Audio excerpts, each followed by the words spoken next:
Over the last few thousand years, we have warped our own history. Our stories of the past have been changed, altered, mistranslated, and completely been misunderstood as we rounded the curve on the precession of the equinox. Modern views of our history account for many things, but completely dismiss many very important pieces in the puzzle. For example, the pyramids of Giza. There is no modern theory that accounts for how these could have been made. Individually, each block cannot be pulled even with 50 men pulling it, let alone drag it for hundreds of miles and then stack them on top of each other 450 feet in the air, in such a precise way that even modern technology can't achieve. Not to mention having it lined up precisely with both Orion's belt, a golden mean, and Fibonacci spiral, and be a primary nodal point of every sacred site on the planet. And that's just one example. Our history is not what we think. Many things that we've been led to believe to be true simply is not. This has got to be the biggest. The field of archaeology recently saw some monumental discoveries that are rocking the foundation of what we think we know about ourselves. Many ancient cities such as Babylon, Erech, and Akkad that were written about in the Bible and other ancient texts were always thought to be myths because no one could prove they existed. Then, one of them was found. This led to finding another, and then another. Inside one of these cities, archaeologists found thousands of cylindrical clay tablets hidden deep within the earth under this ancient city. The tablets were completely covered in text, written in cuneiform, and tell an ancient story that spans back over hundreds of thousands of years on this planet, describing the history of the earth and the origins of the human race in great detail. Now, the first thing we all want to do is just say that they were making things up. They didn't know the history of Earth, and they were simply creating tales to explain where they came from. However, if this was true, how can we explain how they knew so many things about the universe that would seem impossible to know? Not only did the Dogons know all about the distant planets in the solar system, but so did the Sumerians. They described them all in great detail in these Sumerian records. They also knew about the precession of the equinox. That's a tough one for a historian to understand, because it takes over 2,000 years of continuous observation to actually learn that the Earth has a wobble. The Sumerians had this information from day one of their civilization. A man named Zacharias Sitchin spent a long time transcribing these texts and had put them all together in his books, but many others have also done the same, and the interpretations are always very similar. Not only that, but Thoth has also shared information about this with us, and his account matches the Sumerian records. Adamus and other channelings discuss it as well. If you see all of these records and sources, there is a huge connection between the stories. Now, this story spans back hundreds of thousands of years into our past. It talks about Tiamat and Nibiru, the Nephilim, seeding the human race, Adam and Eve, and the children of Lemuria. This portion of the story is really interesting, but not the most crucial to know. We're not going to be covering this at this time. We are, however, going to be picking up the story at the end of Lemuria, and discussing the events of Atlantis up to present day. What I'm going to tell you is a mix of what these records say, along with what Thoth has told us for some finer details. Please have your own experience while watching this. I'm not going to tell you that this is fact. I am simply saying, decide for yourself.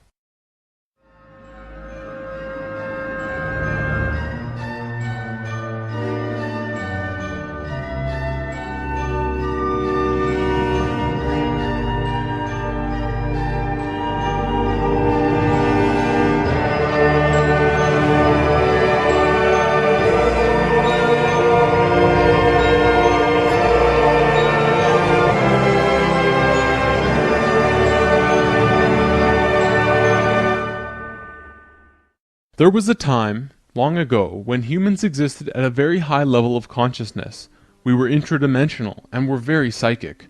We communicated through thought and emotion, much like how animals do rather than speaking or writing, which would seem very primitive. We lived primarily on a large string of islands called Lemuria, but there was a consciousness shift.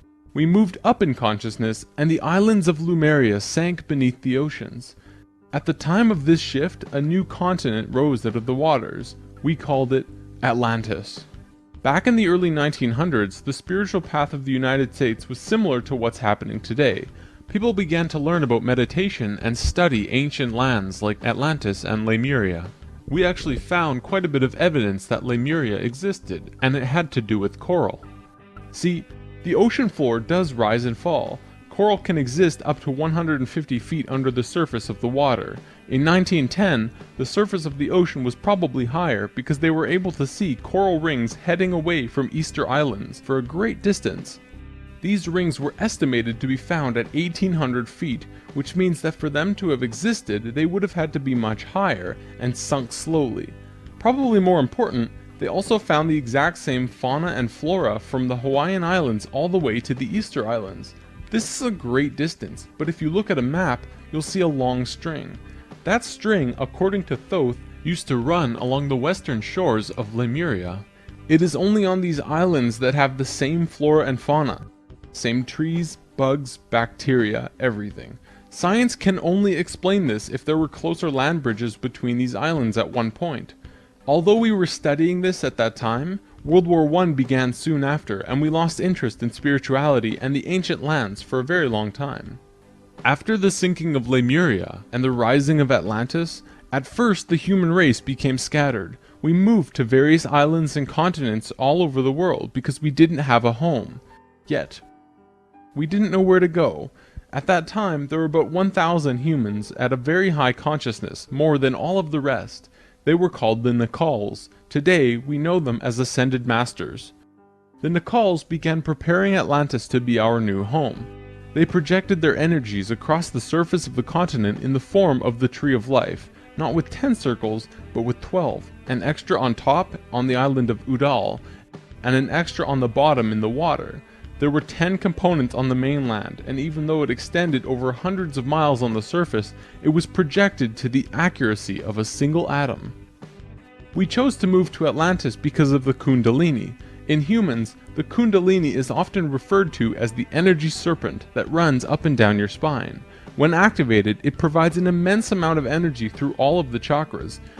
The Earth itself also has a Kundalini because the Earth is alive, like an organism, running from the center of the planet to a specific place on the surface. Wherever the Kundalini resides, the people there become the spiritual leaders of the world. The Earth chose Atlantis to be the new energetic center of the planet. After Atlantis, the Kundalini moved to the mountains of Tibet, which is why the Buddhists were the leaders in pure spirituality for the last 13,000 years. It was a very pure place. It moved again within the last 10 years, but that's a story for another time. If you want to read more, check out the book The Serpent of Light by Drunvalo Melchizedek. Suddenly, in a single day, the Nacals breathed life into the Tree of Life on the surface of Atlantis. This created vortexes of energy rotating out of each and every circle. Once the vortexes were established, the children of Lemuria began to be called forth. Millions upon millions of Lemurians who had settled all across the planet began to be pulled toward Atlantis. A great migration began. However, the Lemurian body of consciousness had only reached the age of 12 as a planetary consciousness. Because we were right-brained, we were a female species, like a 12-year-old girl. And some of our centers weren't working yet. They had worked with these energies but only mastered 8 of the 10. Each migrating Lemurian was attracted to one of these 8 centers on Atlantis, depending on the nature of the individual. There, they settled and began to build cities. That left 2 vortexes with nobody using them, not a single person. These 2 vortexes were pulling life toward them, and in life, you can't have an empty place.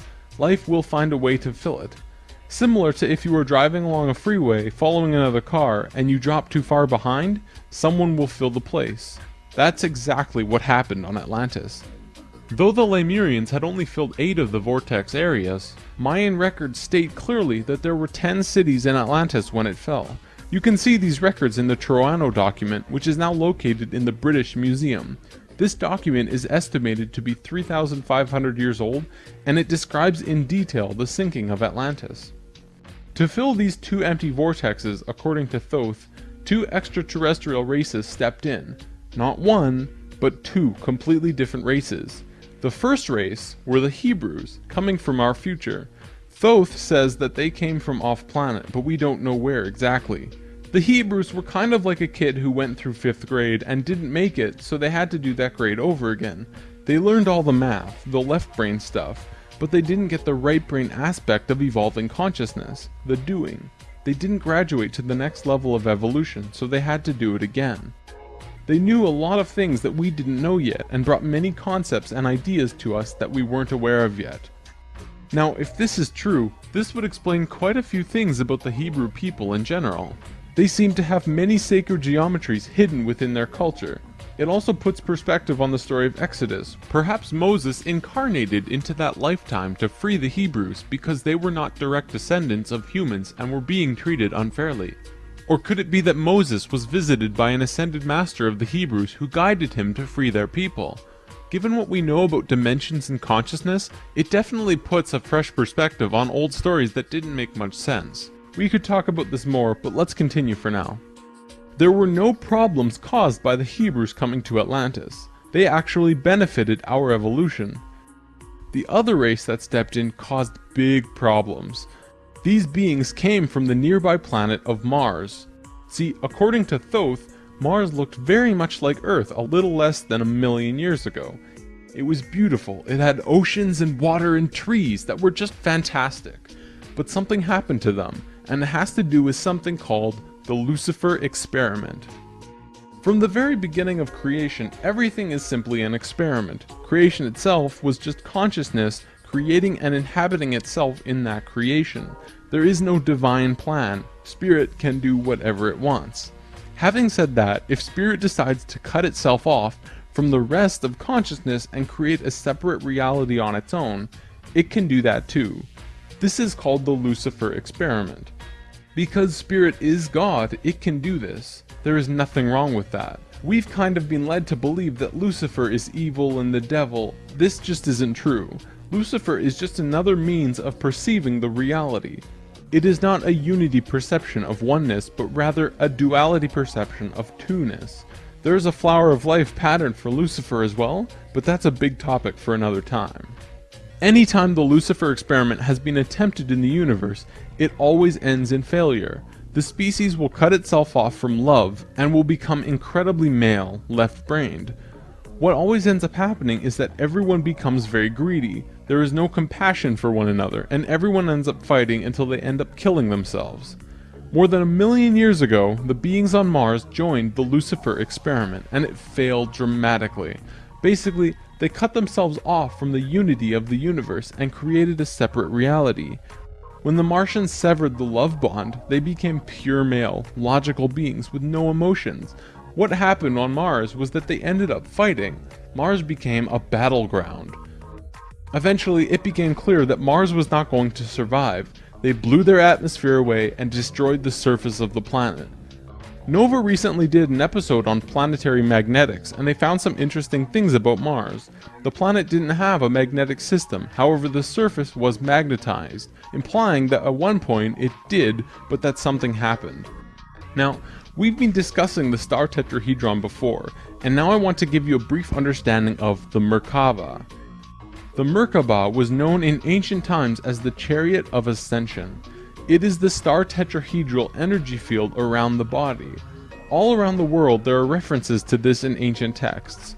When activated to its full potential, the Merkaba, which is both a tool and part of your being, can be used to do the impossible, included but not limited to changing dimensions and traveling through the universe. Before Mars was destroyed, they built huge tetrahedral pyramids. They built 3, 4, and 5-sided pyramids, eventually building a complex that was able to build a synthetic Merkaba. After 1,000,000 years or so, it's been eroded, but the proof is there. Now, because the Martians were severed from the Unity consciousness, they couldn't create a living Merkaba. They simply used it as a tool. They created a synthetic Merkaba to travel in time and find a new home. A small group of Martians tried to get away from Mars before it was destroyed, and that place they found was Earth. About 65,000 years in our past. They saw this little vortex sitting there just pulling in life with no one in it. They didn't ask permission. Being part of the Lucifer experiment, they just said, "Alright, let's do it." And they stepped onto that vortex, and in doing so, they joined and changed our evolutionary path. Thoth's father, Thome, was one of the Nacals who set up Atlantis on the island of Udal. That island, the top of the Tree of Life, was the brain of Atlantis, and on it was a small city called Poseidon. This city is what Plato was discussing when he said that Poseidon bore 10 children, the 10 circles on the Tree of Life. Poseidon was made of 3 rings painted in black, red, and white stones, and it was the symbol for Atlantis. The inner circle represented the Nacals. The middle circle were the priesthood, called the Maya, and the outer circle represented the regular people of Atlantis. We'll come back to this down the road. There were only a few thousand Martians who came to Earth through the synthetic Merkaba. The first thing they did when they arrived in Atlantis was try to take over the continent. They tried to declare war and invade. However, they were vulnerable due to their small numbers, compared to the millions of Atlanteans, and we finally subdued them. We were able to stop them from conquering us, but we could not send them back. When this happened on our evolutionary path, we now had the planetary consciousness of a 14-year-old girl. The Martians were an incredibly male species, and also very old, so what you had was a 14-year-old girl being taken over by a 60 or 70-year-old man. We had no choice in the matter. The Martians just stepped in and said, like it or not, we're here. They didn't care what we thought or felt about it. Really, it was no different from what the settlers of North America did to the Native Americans. Once the initial conflict was over, it was agreed that the Martians would try and understand this female thing they lacked, this emotional feeling which they had none of at all.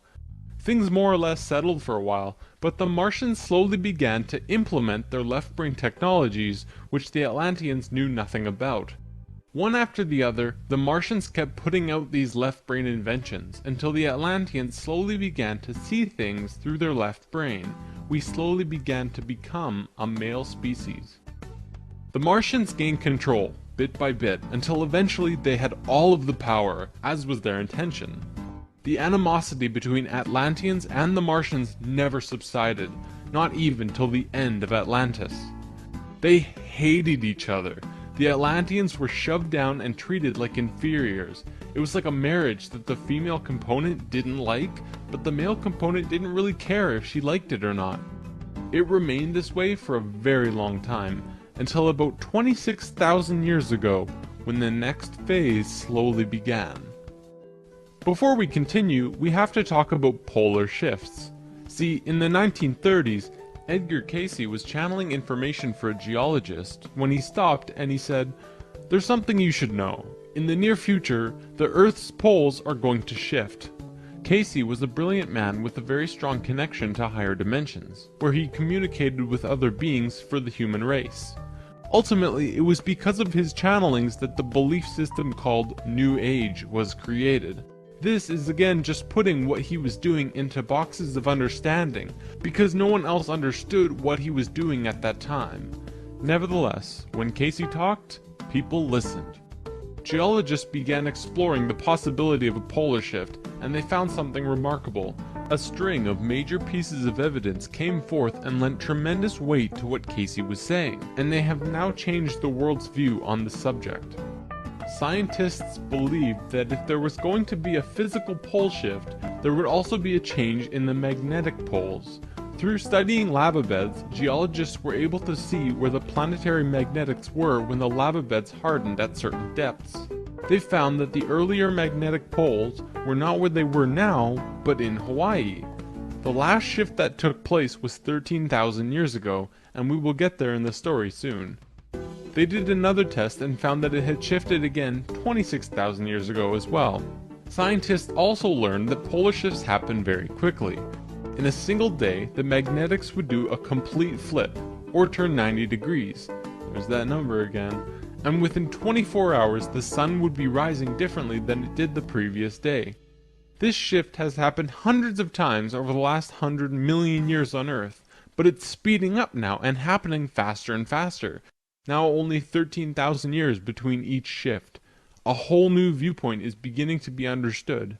From space, would this not appear as a pulse? Now, there's a lot more to talk about with polar shifts, but I'm going to give you the basics. A scientist named Charles Hapgood was studying this at great detail because the leading theory behind what caused polar shifts was still underdeveloped at the time. He came up with a theory that demonstrated to be possible through various experiments. Through these experiments, they learned that the surface of the Earth, the crust, could slip over the main mass of the Earth, which continues its rotation as if nothing happened. The crust would rotate and spin out of control until eventually it settles again in a new location aligned with the new magnetics.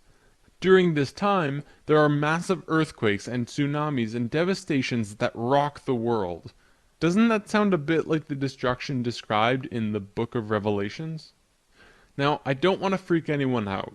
Besides Edgar Cayce's account, many other ancient prophecies, including Nostradamus and Mayan prophecies, have talked about polar shifts in one way or another. And modern science is becoming increasingly aware that there is going to be a polar shift in our near future, which is lining up with our consciousness shift, though they don't take that aspect into account. It's funny actually. A while back, NOVA did 2 reports on polar shifts, and both times NASA shut them down. Then recently, NOVA released a new video called Earth's Magnetic Storm. That video shows all of the evidence for pole shifts without actually using the words pole shift. It's almost as if a specific company doesn't want us knowing about this and the evidence that's been brought forth. Polar shifts are directly related to the magnetics of the planet as well. Planetary magnetics are supposed to look like this, but the reality is much different. Our magnetics have been weakening over the last 500 years or so, and today they look a little more like this. It was the magnetics becoming more and more warped that's causing many of the problems we've seen in the last 20 years. Birds follow the magnetics of the planet to migrate, and they've been ending up in places they shouldn't be. Whales were continually beaching themselves in the 90s because they followed these magnetics, which led them to land where there should have been water. As for humans, you know how on the night of the full moon there are more rapes, murders, and violent crimes than any other night of the lunar cycle? Well, the moon affects the magnetics of the Earth, slightly, but the magnetics are so warped right now it's affecting how we think and act as a planet. Our collapse of social structure is related to the geomagnetics of the Earth, or perhaps it's the other way around. There's one other thing that we need to discuss about polar shifts. They always line up with a consciousness shift. They are interrelated. Thoth lived on Atlantis for a very long time, and he told us that he saw the Earth shift 5 times, watching the sun rise in the east, and then the west, then the east, then the west. This is how to explain why during a consciousness shift at the end of Lemuria, it sank beneath the oceans and Atlantis rose. If the crust was spinning randomly around the planet, many geological events such as continents rising and falling would take place.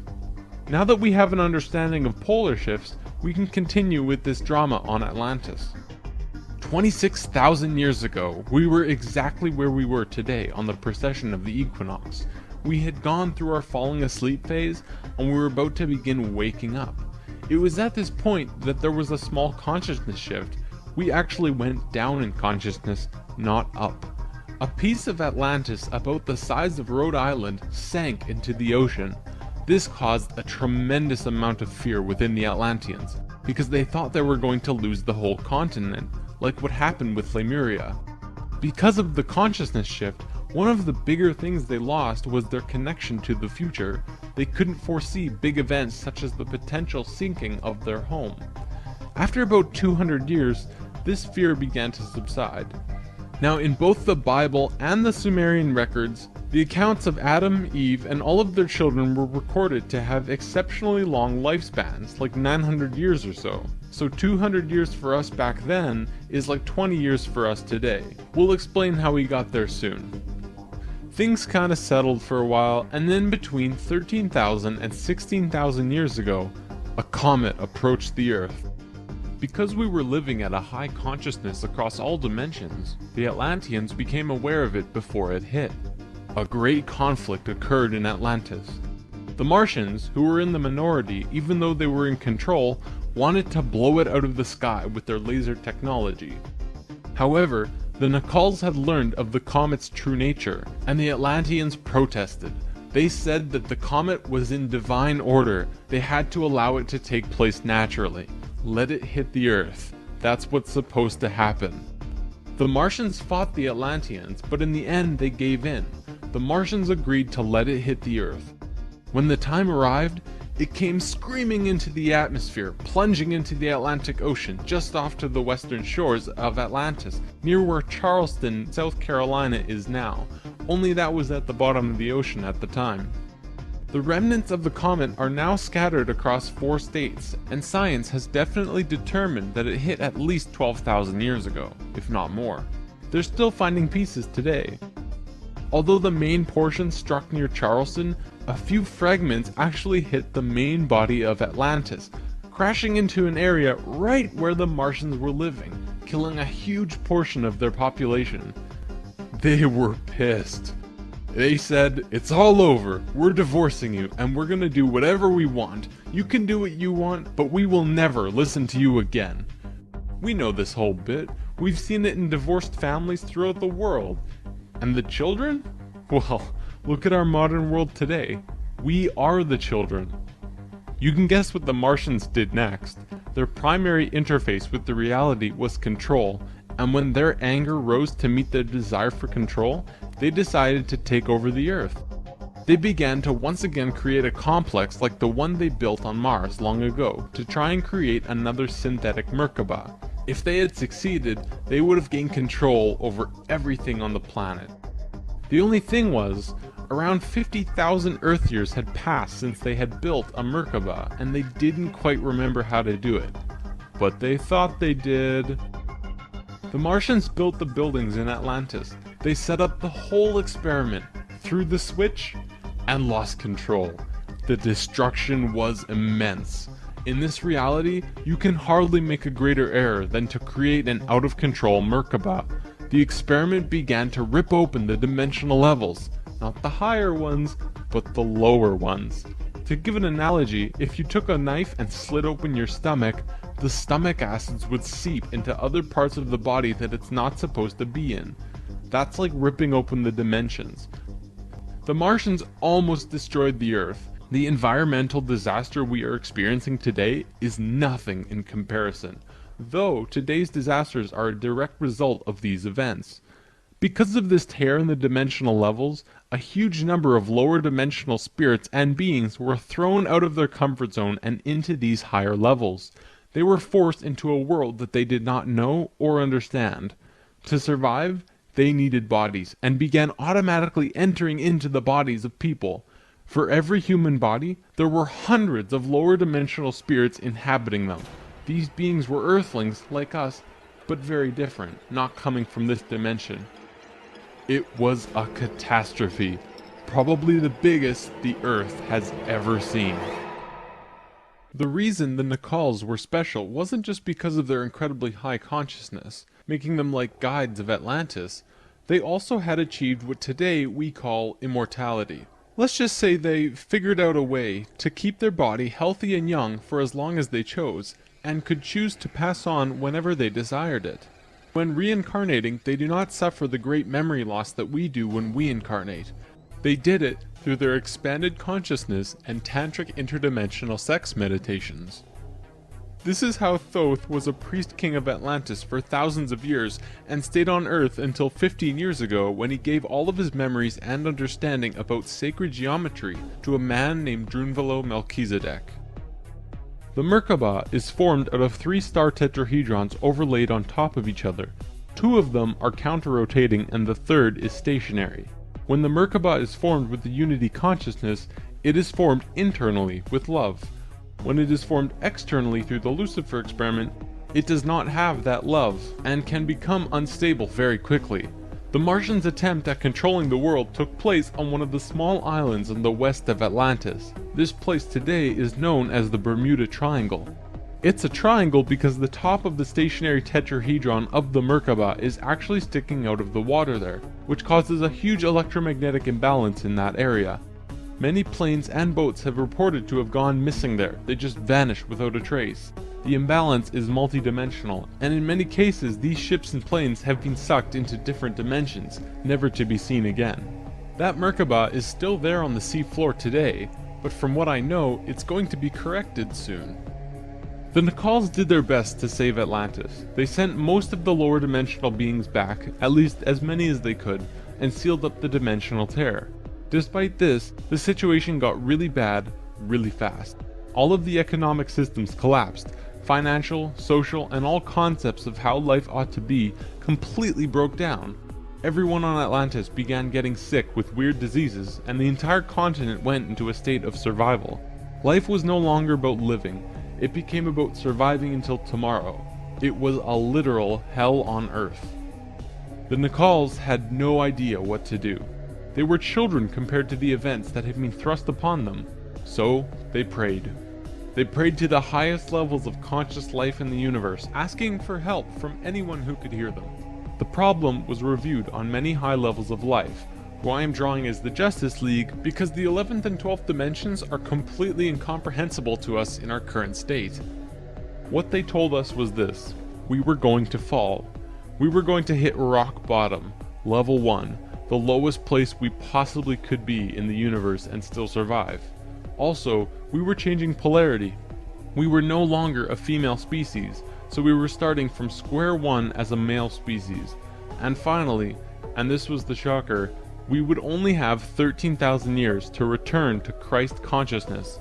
Normally, it takes hundreds of thousands of years for a species to get to Christ consciousness. We had to do it in a fraction of the time. If we didn't, we would not survive. This has never happened before in the universe, ever. Thoth, who was the priest king of Atlantis at the time, learned that they would have to perform this experiment on themselves. They received instructions from the highest levels of life and they went on their way.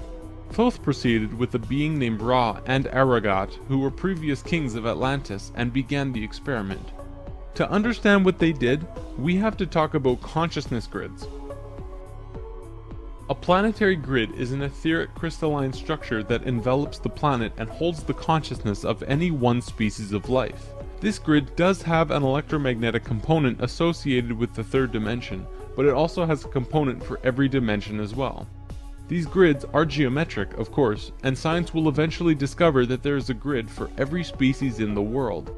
Each of these grids have their own geometry and are unique. There's not another one like it, just as the species itself are unique. These grids give off light as well, and from space they can be seen as the source of the bluish glow around the Earth. What Thoth and friends had to do was create a synthetic Christ consciousness grid, allowing humans to ascend to Christ consciousness in a very short time. But first, let's talk about the science behind the grid.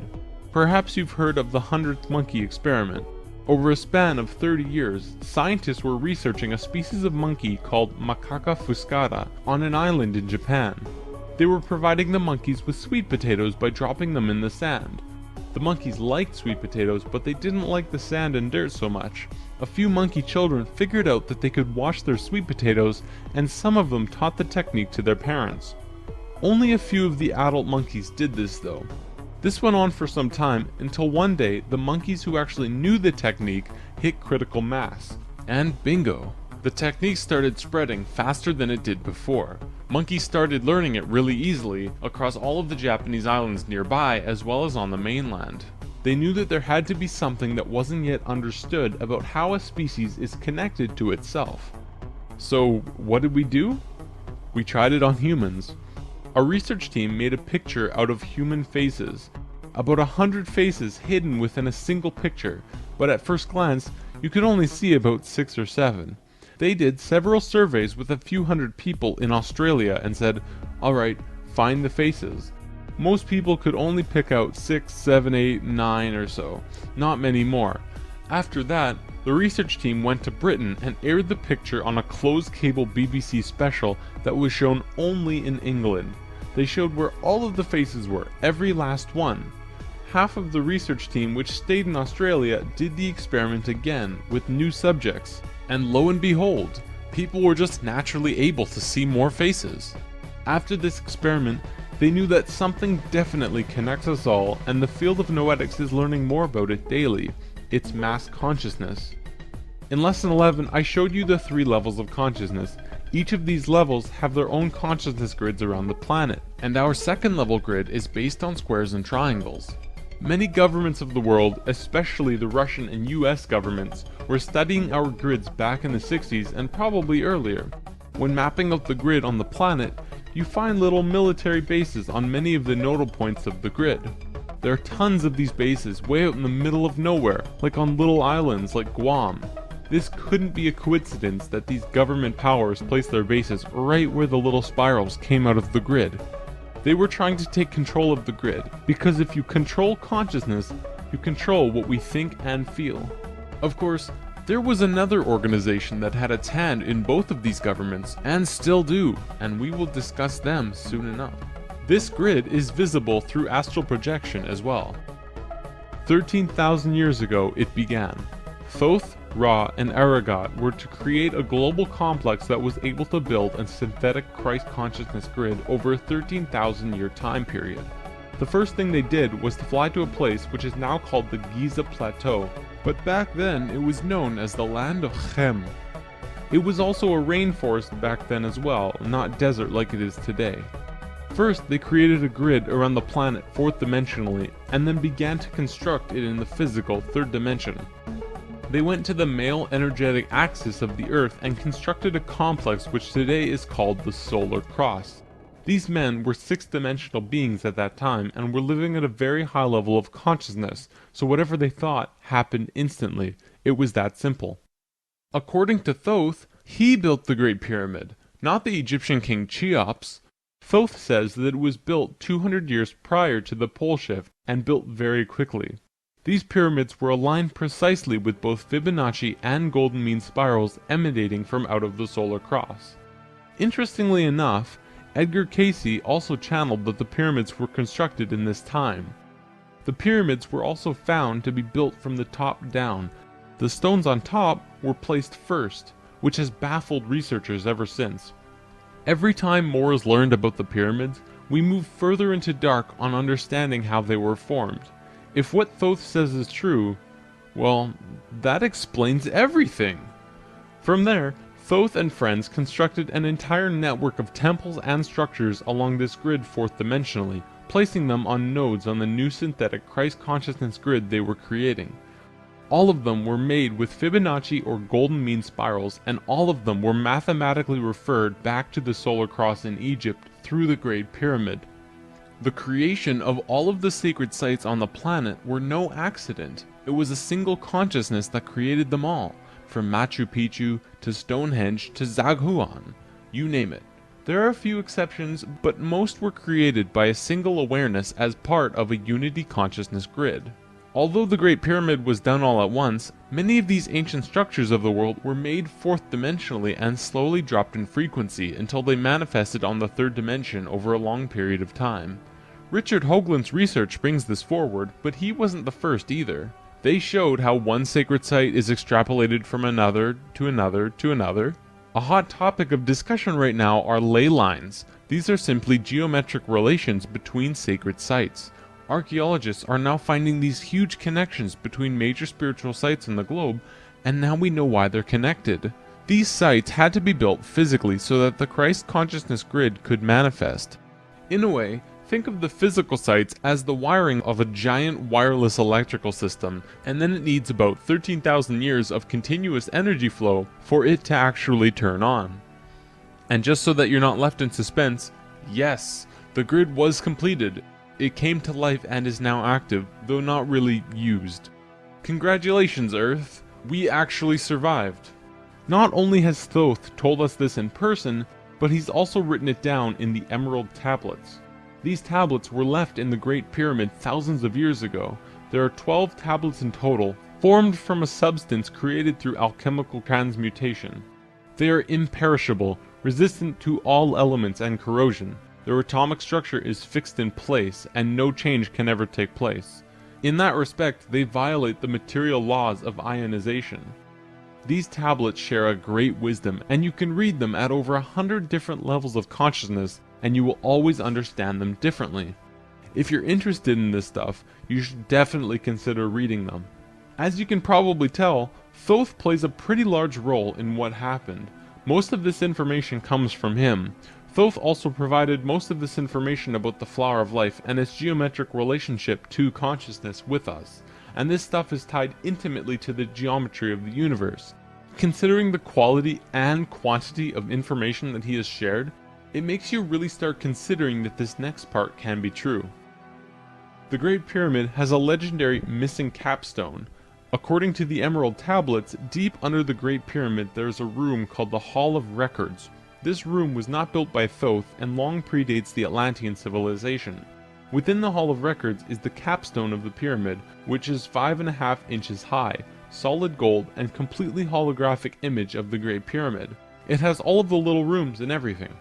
However, this leaves us with a 24 square foot piece of the Great Pyramid that's missing. If what Thoth says is true, that missing piece actually belongs to a very special airship that exists on Earth. And the way to the airship is through the Sphinx. The Sphinx, according to Thoth, is not 12,000 years old, but dates back over 5.5 million years on Earth. Deep under the Sphinx, about 1 mile down, is a round room with a flat floor and flat ceiling. Inside this room is the oldest synthetic object on Earth. The object is about 2 city blocks in size. It's round like a disc and has a flat bottom and top. It is also only about 3 atoms thick, except for a pattern on the top and bottom which looks like this. This pattern is 5 atoms thick. Thoth says that it's powered by consciousness, thoughts, and feelings, and connects with your own living Merkaba, which means that it becomes an extension of you and your own energy fields. The ship is also intimately connected with the spirit of the Earth, and is the protector for the whole planet. Thoth built the pyramid the way he did to fit with the ship. When on top of the Great Pyramid, it creates this image from above. The disc ship has a circumference equal to the perimeter of the Great Pyramid. As we discussed in Lesson 11, whenever that ratio appears, life occurs. This ship can only be used by the purest of souls. See, whenever we approach the point in the precession of the equinox where our poles do these shifts, we become very vulnerable. Things often degenerate, and while things become chaotic, there are often other species who wish to take us over. This has always happened, not just with us, but with all evolving consciousness. Every time a takeover seems imminent, a very pure person will find their way to the ship and raise it into the air. The Earth and Sun will connect with that person and give him or her great power. Then, whatever that person thinks and feels will happen. And think about it. If consciousness is the primary core component of the entire planet, does it not make sense that it would have its own defense mechanism? This defense is an airship that plugs into the Earth and the Sun, allowing the Earth to have protection. Our takeover event actually already happened, the same year the Christ grid was activated. The year was 1989, and we were having some troubles with the Greys, a race of ETs who were slowly plotting takeover due to a previous scuffle we were having. A very pure woman in Peru made the ascension process into the Christ consciousness grid and found the ship. She tuned it to the frequency of the 4th dimension, where she raised it through the Earth and into the air, and manifested a situation for the Greys to leave. Within a very short time, the Greys began getting sick, and remained sick for as long as they stayed here. They have been forced to leave for now, and we are once again safe. The ship is a warship in that whatever race is trying to take over, the person will just think them away, think up a situation and force them to leave. Returning to the events on Atlantis, after completing the complex in Egypt, Thoth and pals returned to Atlantis, where they waited for about 200 years until that critical point on the precession of the equinox where the poles would shift. They knew that Atlantis would sink, and they would be ready. Previously on Thoth and Pals. Thoth, the poles are shifting. Oh, the poles shift? Yeah, whoa, what's wrong with your eyes? I don't know. When Thoth first saw signs of the polar shift, they returned to the land of Chem and raised the warship into the sky. They went to Atlantis and picked up the Nacals. The Nacals weren't just passengers though, and each and every being was working in unity to create a very powerful Merkaba around themselves and the ship. They returned to the Great Pyramid and landed the ship on top, forming the phi ratio with the pyramid. And then, it happened. The poles began to shift, and human consciousness began to plummet. Simultaneously, the electromagnetic and magnetic fields of the Earth collapsed, and all life on the planet went into the Great Void, the 3.5 days of absolute blackness described by many ancient cultures in the world. The Emerald Tablets say that whenever we go through a polar shift, we go through a void space as we change our frequencies for about 3.5 days. This is also in the Troano document depicted by 3.5 stones painted black. This refers to a time when we go through what science calls the electromagnetic null zone.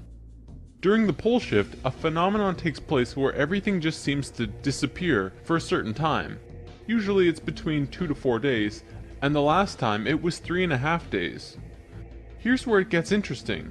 What happens to us does not usually happen to a normal species, because most advanced species will have their Merkabahs handy at the time of the shift. We didn't, due to our little crisis, and we got sucked into the void space without protection. This resulted in us losing our memories. Science realizes that all of our memories are connected through cells in our brains as well as fields around our heads. What is not entirely understood by science yet, at least not directly, is the connection our memories have with the planet itself. We've discussed this before. The magnetics of the Earth affect how we think and act. The Merkabah is an electromagnetic field that you create around your body that can serve as protection from void as you're consciously going through it. What happened to us when we didn't have that protection? It was a clean wipe. When we existed on Atlantis, we were living at a very high level of consciousness, in a higher dimension. We had extremely advanced and sophisticated bodies and minds, and were capable of practically anything, living in a dimension where molecules were spaced so far apart that consciousness could interact with them without physically moving. It's hard to explain because you can literally shape your environment immediately through your consciousness in these higher frequencies. In that sense, we were creators, knowing and understanding oneness, beings of love. But then we fell. We dropped back down to this place called the third dimension. We also fell in consciousness back to zero. We forgot how to use the pineal gland, and it slowly shrunk to the size it is now, like a raisin, where it's supposed to be eyeball size. When this happened, we forgot how to breathe source energy into our bodies, and our lifespans went kaput. Eventually, we went from 900 years to what it is today. We had not experienced this dense reality that we had before, at least for a very long time. We were kind of like a supercomputer that gets completely wiped, no operating system or anything. We had these advanced physical bodies, but we didn't know how to use them. This is why today we are so physically advanced compared to pretty much all the other animals in this third dimension. For a time, the survivors of the Atlantean fall, and there were a few, were literally hairy barbarians. We even had to rediscover fire. The reason we're having such a hard time finding evidence of Atlantis is because for the most part, the events of Atlantis took place on a much higher dimension than our physical Earth exists on right now. Everything I've drawn of Atlantis can't be taken as that's what it looked like, because it didn't. This landmass did physically exist, but the Atlanteans were not inhabiting that dimension of its existence.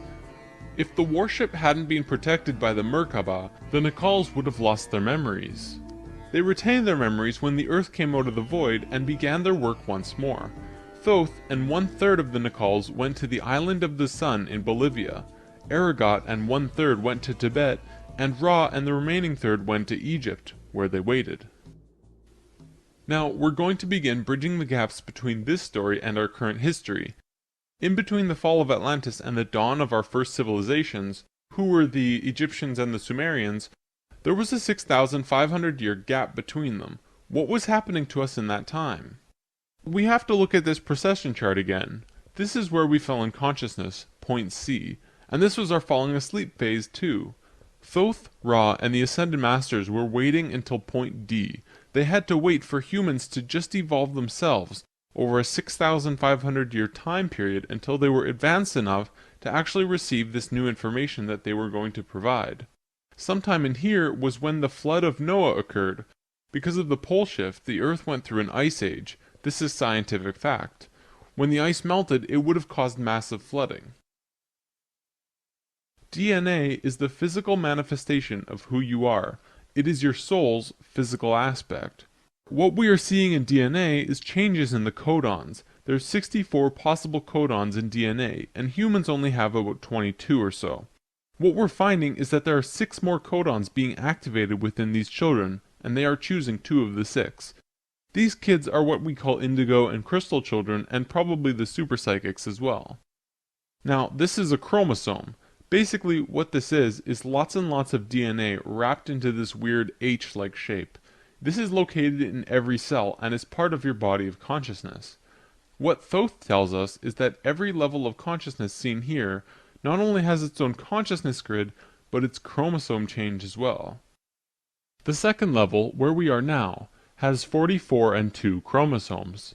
To any scientist, this is basic biology. The first level, however, has 42 and 2, and this third level has 46 and 2. The fourth and fifth have 48 and 2 and 50 and 2 respectively. The primary physically visible difference between these DNA and all life is height. The first level has an average height of 4 to 6 feet tall. The second level, us, has an average height of 5 to 7 feet. Third are about 10 to 16 feet, which we are about to translate to. Fourth is 30 to 35 feet, and the last is 50 to 60. You may remember a being named Metatron, the Hebrew archangel who is the perfection of what humanity is to become. He was 55 feet tall, that guy. The last 2 heights are far in the distant future for us, though. This is a place in Egypt today called Abu Simbel. The first thing you notice is that these statues are huge, but with the information about the DNA, this paints a different picture. These beings would be in the 60-foot range if they were to stand. They were at the 5th level of consciousness. These beings on a different wall are 35 feet tall, 4th level of consciousness. Here are some 3rd levels as well. Archaeologists saw this and thought that it meant that the man was just much more important than the woman, when in actuality, the kings of Egypt had 5 different names, one for every level of consciousness. Some of the kings were even able to translate into different dimensions, and that's how they guided the population with the power of the gods. In Egypt, according to today's top archaeologists and researchers, the Egyptians and Sumerians both began their civilizations right around the same time from each other, within a few hundred years or so. Both of these civilizations emerged out of nowhere with perfect writing abilities that were not improved upon since. When they first emerged, they were extremely sophisticated and clear, and slowly degenerated over generations. No archaeologist can explain how this happened or explain how it could have happened. They placed Egypt and Sumer into a special classification called stair-step evolution. What happened was, one day Egypt got its language, full and complete. Then the knowledge leveled off. And then it got another massive leap a little while later. Then suddenly, they knew everything about water and moat systems just perfect. Then, a little time later, bam! They're masters of hydraulics. How did Egypt and Sumer do this? Well, this is what Thoth said. When we were evolving on our own for 6,500 years, Ra and the Ascended Masters were waiting in an underground city beneath the Great Pyramid. We'll come back to this in a bit. Thoth's son Tat formed a group called the Tat Brotherhood, which is a secret group that still exists today as protectors and keepers of the sacred temples. Today, they're still connected to the Ascended Masters. So about 6,000 years ago, some members of the Tat Brotherhood would wait until they would meet someone who could understand what they were going to teach them. When they found someone, they would just tune their frequencies to the 3rd dimension and walk up and tell them information flat out. They said, hey, if you do this and this happens. The Egyptians would say, wow, look at that. Then they would go underground, wait another little while, and repeat the process. Over a short period of time, the Egyptian and Sumerian evolution shot up in stair steps. As for the Sumerians, they also received a more detailed story by those who were assisting them. They described to the Sumerians in all of the details they remembered. They said, this is the history of the planet, write it down. The Sumerians knew about the precession of the equinox because they were told it by the Nacals from Atlantis. After this stair-step period, we began to fall asleep further. Things got worse once more.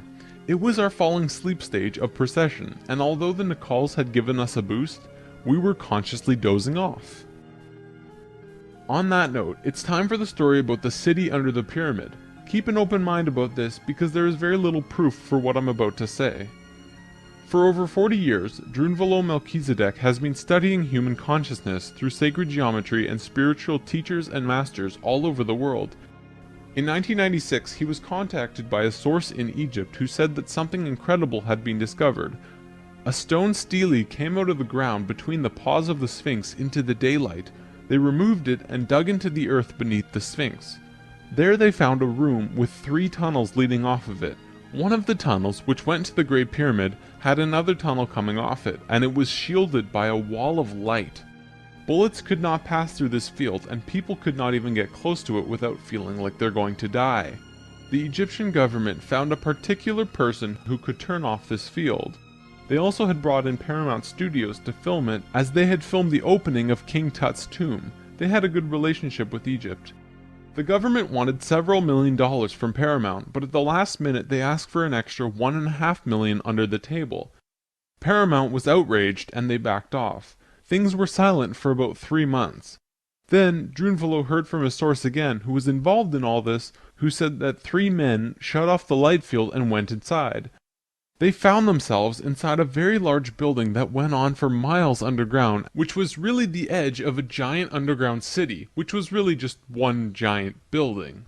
Then, a little while later, an Egyptian archaeologist named Larry Hunter began describing the same thing, but more detailed. He said that the city was 6.5 by 8 miles wide and 12 stories deep, and the city was outlined by specific temples in Egypt.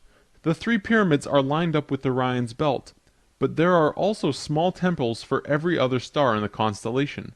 Those temples map out the city underground and are made out of a special stone not found anywhere else in Egypt called Koinen stone.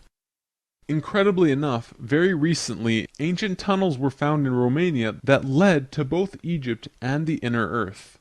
Now, I don't have time to go into detail about this particular story, but if you want, check out the book Transylvanian Sunrise by Radu Sinamar. To be clear, this is a theory that has not been accepted by the Egyptian government, but the underground city that Thoth said was there is, according to Mr. Hunter, marked by temples made of a unique substance, and the temples match the star pattern of the constellation of Orion. 4,000 years after the stair-step evolution, we were at our lowest stage of our evolution. We were hitting bottom on the awareness road. Suddenly, out of the darkness, 3 men came to Earth to give us a little nudge. Everything in ancient Egypt was synthetic. They had this entire civilization based around achieving heightened states of consciousness, but they had to do it through tools. Now, we're not going to look at each of these tools individually, but let me give you a brief overview here. This tool was used for transferring vibrations into the body. Along with that were the hook and flail. This little device was a kind of generator to increase vibrations, though there's not too much information available on it. This thing, however, was their most important tool, the Ankh. They saw the Ankh as the secret to eternal life, and they used it not as a physical tool, but as an energetic one. They would use this form and ankh their sexual energy. Now, this could be a huge topic on its own, like how energy travels up and down the body through a vertical tube between 5 energy channels that counter-rotate as they extend through the body, but basically, sexual energy is an incredibly powerful energy. We definitely abuse it today, but what the Egyptians knew was that when you had an orgasm, a very large amount of energy bursts from your root chakra all the way up your spine to the top of your head, and then it gets released. What the Egyptians would do was when the spiral of energy hit their heart chakra, they would ankh the energy out of the back of their body and over their head and back into their body, where they would keep the energy and retain a massive energy boost. In other words, if you take a tuning fork and hit it, it will reverberate for a certain amount of time. Then, if you attach an ankh on top of it and hit it again, it will reverberate at least 3 times longer. The Egyptians were doing this with their bodies. Moving on, when Atlantis was first formed, the Nacals set up something called a mystery school. This is the special type of school where you learn about consciousness, and you learn different aspects of expanding your own consciousness and eventually getting to a place where you become immortal. It usually took a very long time to achieve this state, and that's why there were only about 1,000 Nacals in comparison to the millions of Lemurians at the start of Atlantis. The first Atlantean to reach the immortal state was a man named Osiris. Ancient Egypt's mythology tells a story about Osiris, a man who was killed and cut up into pieces by his brother in an act of rage, and then the pieces were scattered. This event, perhaps less exaggerated than the myths, actually did happen, and it took place on Atlantis. Osiris's wife and sister retrieved the pieces, and upon returning the final piece, they restored the creative energy flow and brought his spirit back into the body. Through doing this, Osiris became immortal, and he was the first immortal of Atlantis. This story is told throughout ancient Egypt on many temple walls, and I'm going to show you why. Osiris went through the 3 stages of consciousness. The first one was whole, the second was separated from itself, included physically, and the third was whole again. The Nacals used Osiris's understanding of how he became immortal as a template for how others could do it as well, only through consciousness, without needing to be cut up, of course. This eventually became what we would call the religion of Atlantis, but it was more of a deeper understanding that they were following. This template was also used in Egypt, which we will look at now. Through this stair-step evolution, we began to change from the first level of consciousness into the second. Before the fall, we had incredible memories. It wasn't this vague recollection that we have now, but today we might see it as full-tilt 3D holographic memory. After the fall, we still had a photographic memory, and could share these experiences with each other, which is called dream time. It is what the Aborigines of Australia still have today. Through the introduction of writing, however, we began to change from the first level of consciousness into the second. We lost our incredible memories and became very separate from each other and ourselves. Thoth was the one who introduced writing, and if you look at ancient Egyptian culture, it even says, Thoth brought writing to us, as well as many other things. Now that we were in the second level, over time things began to change, and a very serious problem developed, which if it hadn't been solved, it would have caused a major catastrophe in our own near future. Basically, in Egypt, the Ascended Masters had used Osiris's genetic coding of changing chromosomes to show others the path of ascension. They developed a system of 42 and 2 gods, with a lowercase g. They were actually called Neiters. Most will recognize this one. His name was Anubis. There were 42 and 2 Neiters who were representative of human chromosomes. Each one of them showed a specific pathway of life or human experience, and people would follow these understandings to learn more about their life or their own reality. The problem developed when both Upper Egypt and Lower Egypt became more separated from themselves, and the meanings of these Neiters were lost. Over time, the drawings of these Neiters changed, and the meanings changed with them. People had no idea what they meant. Then it got worse, when the Egyptian king Menes merged Upper Egypt and Lower Egypt into a unified country. Menes also merged the belief systems, so now you had 88 gods that people were fighting over to decide who was really God. This was an issue because now they had people not knowing what to believe, completely lost, separated from their understanding of their own divinity and God. Things became separated further. People fought over which gods were really gods. Today we look back and say, wow, they thought there were so many gods, when really, this wasn't the case at all.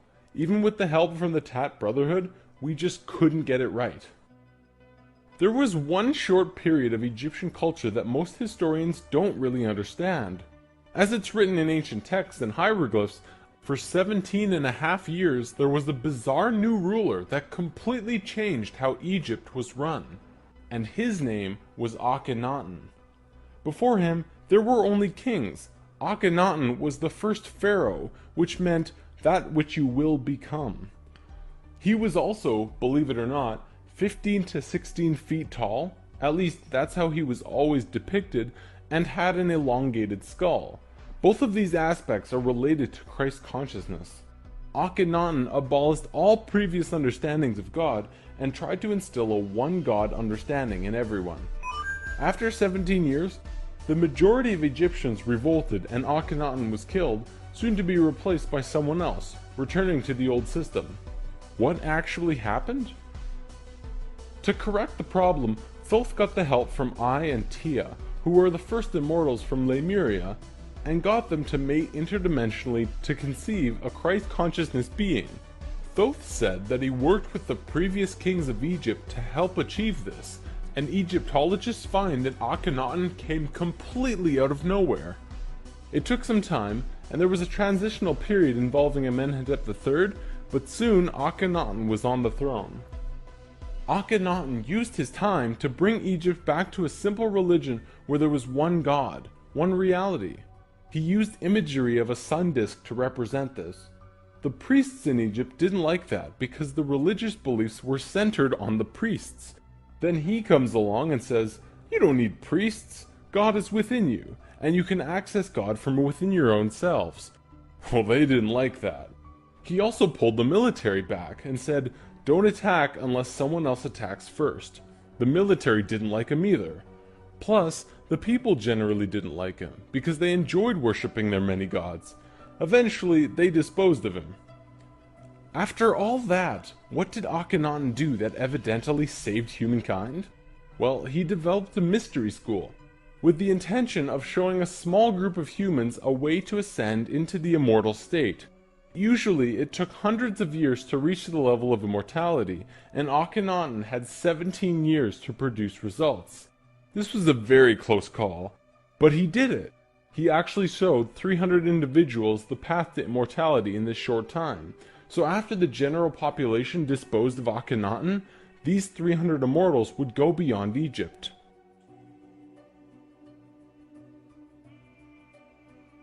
Thoth wrote in the Emerald Tablets that after ancient Egypt ended, he brought a man named Pythagoras into the Great Pyramid and taught him the geometry of the universe. That man then went on to found Greece, which was originally built upon schools for teaching geometry and the Platonic solids and all of that stuff. Thoth lived a lifetime here as well, where he was known as Hermes Trismegistus. Akhenaten's immortals became a group called the Essene Brotherhood. They first migrated to a place called Masada in Israel. Even today, Masada is known as the capital of the Essene Brotherhood. Now get this. In this brotherhood, there were two people in particular, a man and a woman. You might have heard of them. Mary and Joseph? See, it was part of the Ascended Master's plan that they would bring in a being who would show the pathway to Christ consciousness. He would come to Earth as a second-level being, a regular Joe, and achieve Christ consciousness through the course of his life. Then, the ascension process, the transitional experience from the second to third level, would go into the consciousness grid that was still being formed. He was able to transition because he was originally from these higher levels. That man is known today as Jesus, although his name at that time was Yahshua ben Hur. If Yahshua had not shown up, we would not have had that ascension experience available to us today. None of us would be aware that these higher levels of understanding even existed, and we would destroy ourselves. According to what Thoth said, Mary and Joseph mated interdimensionally. Mary could have been a virgin, physically, but she mated with Joseph in a way that would allow a soul from a higher reality to come down to earth and have a human experience. Usually, this is impossible to do otherwise. Through Yahshua's work, he came here just like us, a total human being, but he went through these three important stages: final death, resurrection, and ascension, and gave us these experiences so that we could access them down the road. Now, as we all know, the story of Jesus has a missing piece. He was a child, disappeared for some time, and then showed up again when he was 30. In a book called The 18 Absent Years of Jesus Christ, the leading theories about where he went was actually out east to either the Himalayan or Tibetan mountains, where he became an enlightened guru. He brought his teachings back to the world after that. If you remember from part 1, the Kundalini of the planet was residing in Tibet at that time. They were very spiritually adept people living there, and remain so today. Now, on the topic of Christ, there's something else I'd like to bring up: the Lord's Prayer. Today, we know this as the only prayer that Jesus taught, but did you know it's actually a geometric prayer meditation? A man named Bodie McCoy spent over 20 years working with this prayer and analyzing it with sacred geometry, and has discovered some incredible synchronicities. In his book, Live the Promise, he explains how the original prayer, not the extended version mind you, has 7 segments or thoughts, which align perfectly with the 7 chakras as well as the 7 original branches of yoga. Bodhi teaches how to do this prayer meditation, as well as meditations him and his wife have developed based on the Lord's Prayer, called heart dances. It's really quite incredible to see how it all works with the pure geometries of the universe. If you wish to learn more, check out livethepromise.net. If you study Christian religion and Egyptian religion, you'll actually find that they parallel in almost every way except for the Egyptians' understanding of God. Most evidence shows that Christian religion came out of Egyptian religion, and then later they went back and discredited the Egyptians.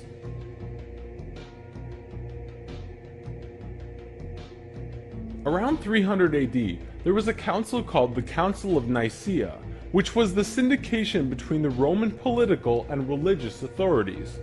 Basically, the religious leaders and political leaders realized that they could unite and impose more influence on the people and control society through their unity.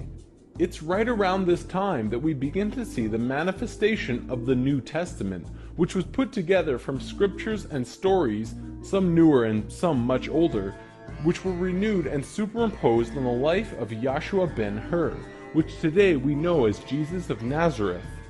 The term Christ actually stems back from much before the Bible. It comes from the word Christala, which is a word that derives from the original 7 core audible sounds of creation. When the creation of the universe occurred, the original tones were Ka, Ra, Ya, Sa, Ta, Ha, La. Christla actually was broken down on earth into 2 words, Christ, which soon became Christ, and Hla, which became Allah, which were broken down and changed through oral tradition. The symbol for Atlantis was 3 rings inside of the other. The inside were the Nacals, the middle ring were called Maya, and the outer ring were the Atlanteans. The Maya's job was communicating the messages from the inner circle out to the regular people of Atlantis. When Atlantis sank, the Maya took their knowledge, a crystal skull with memories of Atlantis, and their calendar, and went out to what today is called the Yucatan Peninsula, birthplace of the Mayan civilization. Their calendar is the most advanced, detailed calendar on the planet, and it has its roots in Atlantis.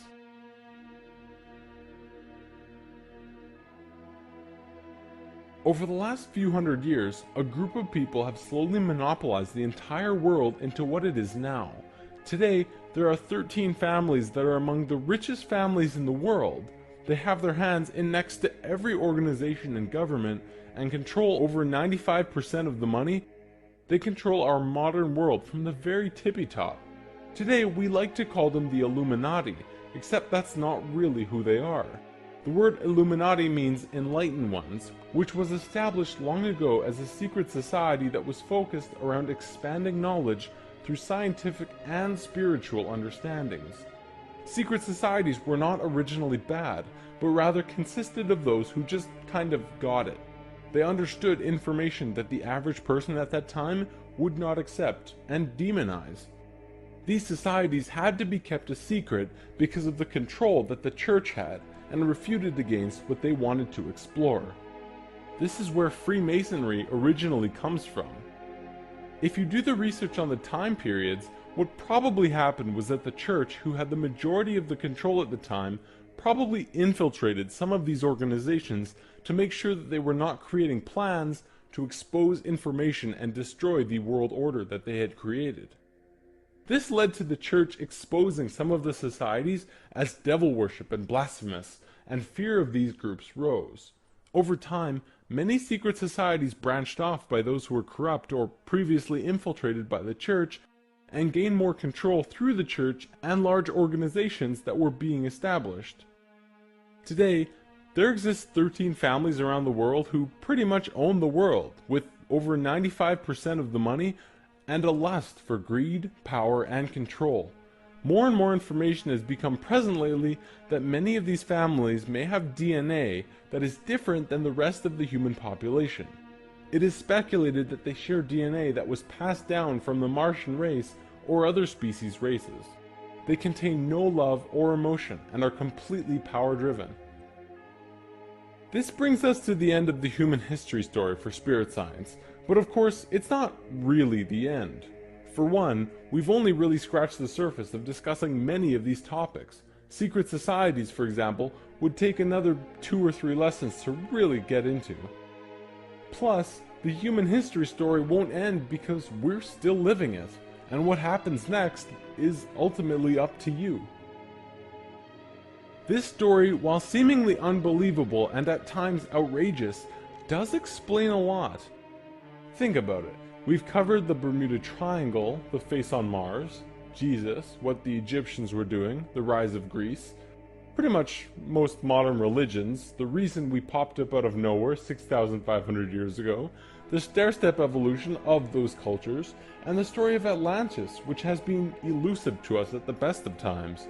It also explains the Great Pyramids and their connection to all of the sacred sites on the planet, the Sumerian tablets, the Emerald tablets, Lucifer, and as for the Hebrews, if you read their Talmud, it actually seems to suggest that they're not from here.